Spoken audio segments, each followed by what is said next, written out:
Bismillahirrahmanirrahim. Assalamualaikum warahmatullahi wabarakatuh. Alhamdulillahirabbil alamin wassalatu wassalamu ala sayyidina Muhammadin wa ala alihi washabihi ajmain. Kita patut bersyukur pada kesempatan yang berbahagia ini kita melanjutkan kembali pembelajaran kita. Dan pada video pembelajaran kali ini yang merupakan video pembelajaran pertemuan keempat dengan judul pemilihan komoditas dan skala operasi produksi.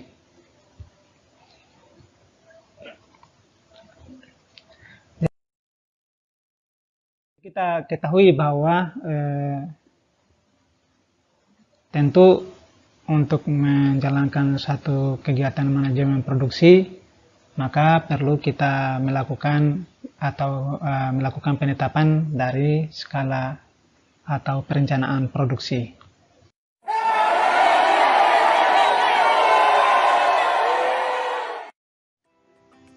Nah, di sini ada beberapa tahapan yang perlu dilaksanakan, antara lain pertama adalah mencari alternatif.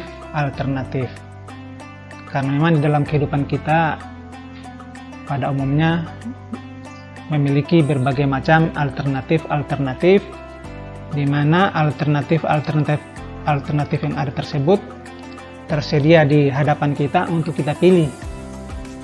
Dan pertimbangan-pertimbangan apa yang akan kita tentukan dalam memilih suatu alternatif itu adalah merupakan hal yang paling penting untuk kita lakukan terlebih dahulu, sehingga begitu pilihan ditetapkan, maka itu adalah merupakan pilihan terbaik yang kita bisa pilih pada saat itu.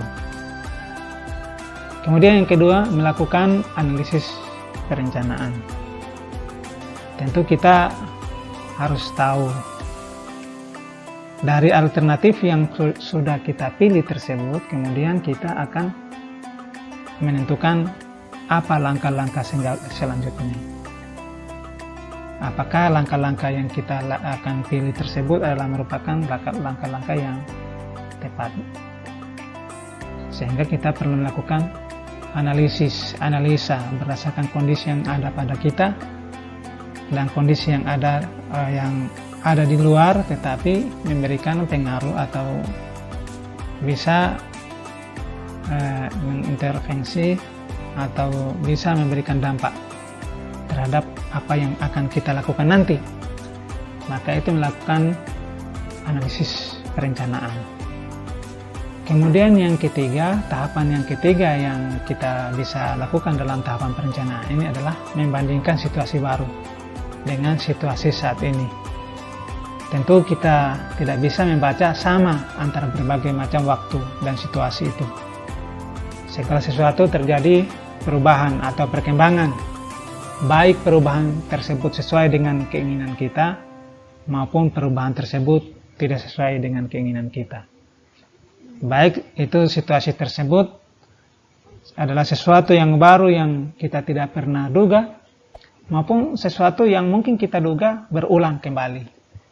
Sehingga perlu perbandingan-perbandingan yang kita lakukan.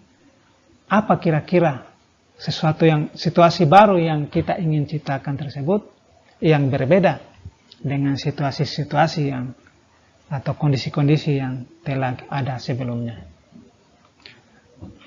Kemudian selanjutnya,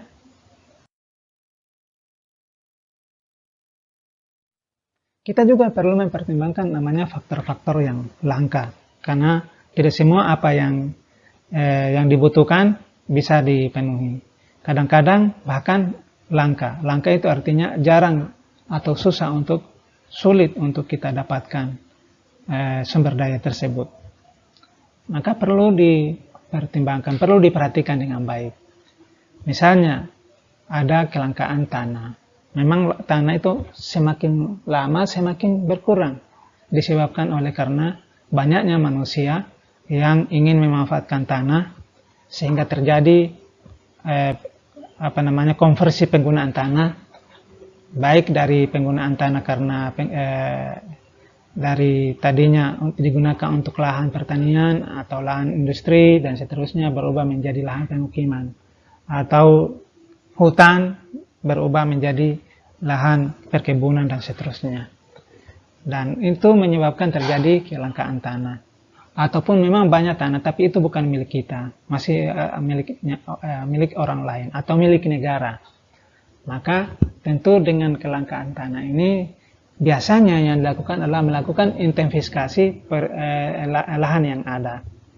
Bagaimana caranya? Tentu harus menggunakan teknologi, menggunakan berbagai macam pengetahuan yang dimiliki, sehingga bisa mengatasi permasalahan kelangkaan tanah ini. Atau bisa juga menggunakan, kalau sekarang ini bisa menggunakan teknik misalnya budidaya vertikal, sehingga tidak lagi tidak terlalu menekankan atau tidak terlalu bergantung kepada horizontal atau lahan. Kemudian bagaimana kalau tenaga kerja dia langka? Kalau tenaga kerja dia langka berarti bagaimana memanfaatkan tenaga kerja yang ada itu dengan cara meningkatkan kemampuan untuk meningkatkan kemampuan produksinya dan seterusnya, atau padat tenaga kerja. Jadi tenaga kerja yang lebih dioptimalkan yang ada. Kemudian biasanya juga kelangkaan modal, maka adanya padat modal, sehingga modal yang ada ini dengan keterbatasan yang dimiliki bisa dimanfaatkan. Tentu kalau umpamanya terjadi kelangkaan, maka yang dipikirkan adalah pengembangan modal, misalnya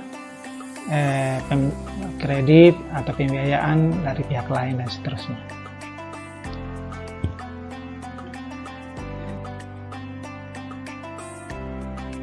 Kemudian perencanaan agribisnis, atau kalau dalam bahasa umumnya ada namanya perencanaan bisnis, tapi karena kita fokus kepada bidang agribisnis sebagai bidang kita, memang namanya perencanaan agribisnis atau agribisnis plan atau business plan. Dalam melakukan suatu perencanaan, maka kita perlu pertama adalah mengidentifikasi kebutuhan pasar. Kadang-kadang kebutuhan pasar itu sudah jenuh, atau kadang-kadang kebutuhan pasar itu kita tidak bisa baca.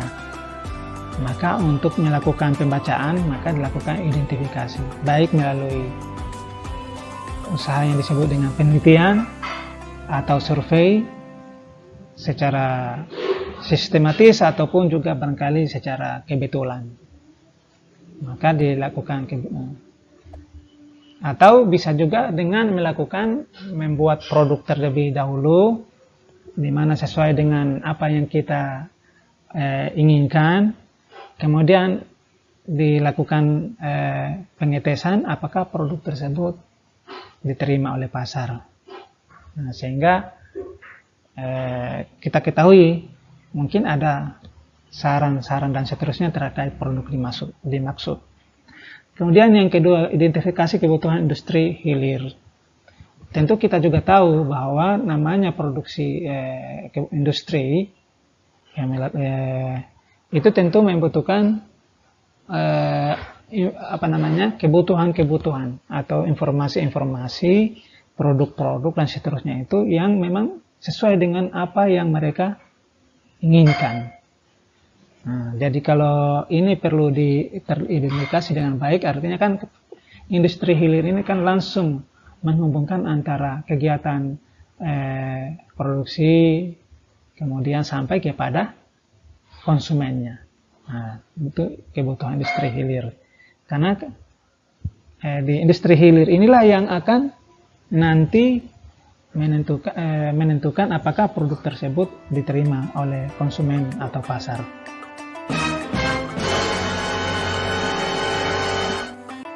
Yang ketiga adalah identifikasi jaringan ketersediaan modal usaha. Memang ini perlu diketahui apa-apa saja di mana kita bisa mendapatkan modal usaha yang sesuai dengan kebutuhan kita, atau yang bisa nanti suatu waktu kita bisa menutupi kalau itu semacam kredit dan seterusnya. Yang keempat adalah penyusunan pola usaha tani yang memiliki keunggulan kompetitif komoditas. Tentu kita mengetahui bahwa sebenarnya banyak di antara komoditas yang ada di negeri kita ini yang tidak ada di negara lain, tapi belum bisa dimanfaatkan sedemikian rupa untuk menciptakan dan memenuhi kebutuhan ekonomi masyarakat. Kamu pikir negara ini utang, siapa yang membayar? Kamu?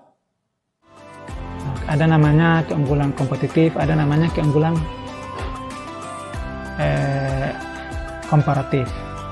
Nah, jadi yang dimaksud keunggulan komparatif itu misalnya karena kita memiliki produk yang tidak dimiliki di produk yang lain. Sedangkan yang dimaksud keunggulan kompetitif apabila produk yang kita miliki tersebut mampu menghasilkan produk yang unggul dan bisa bersaing dan bisa menciptakan kesejahteraan bagi usaha yang dimiliki. Nah, itu namanya keunggulan kompetitif dibandingkan dengan keunggulan komparatif. Nah, sekarang pengembangannya adalah keunggulan kompetitif. Yang kelima adalah perencanaan modal dan pengajuan kredit. Nah, tentu kita harus tahu modal yang ada bagaimana dan kemudian kredit kemana saja perlu kita mengetahui dan mencari banyak informasi tentang itu. Kemudian lanjut, rancangan usaha agribisnis itu adalah suatu rancangan atau perencanaan yang dapat dikatakan dalam ruang lingkup usaha untuk membuat konsep wirausaha mulai dari tingkat usaha kecil hingga ke tingkat usaha skala besar dan direncanakan untuk masa yang panjang atau berskala lanjutan.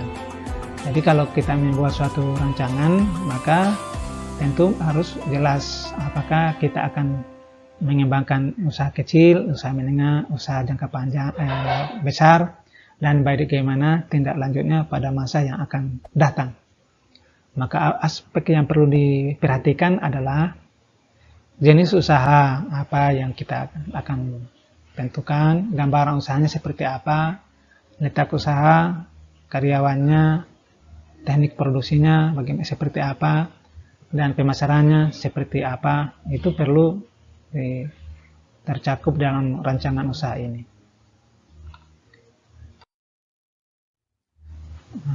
Ini namanya business plan.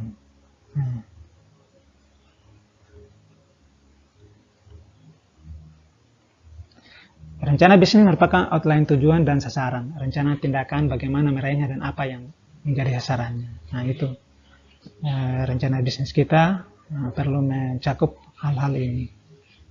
Kemudian yang baik, rencana bisnis yang baik itu harus mengandung informasi-informasi yang diperlukan pihak-pihak terkait sehubungan dengan kepentingan bisnisnya dalam rangka mengambil sebuah keputusan yang strategis. Nah, ini yang perlu diperhatikan, informasi-informasi, karena kalau kita hanya mengandalkan sumber daya yang kita miliki kan terbatas, maka perlu ada keterlibatan pihak lain. Maka sebelum pihak lain terlibat dengan apa yang kita miliki, maka perlu dari kita memang harus jelas dulu apa yang akan kita kembangkan.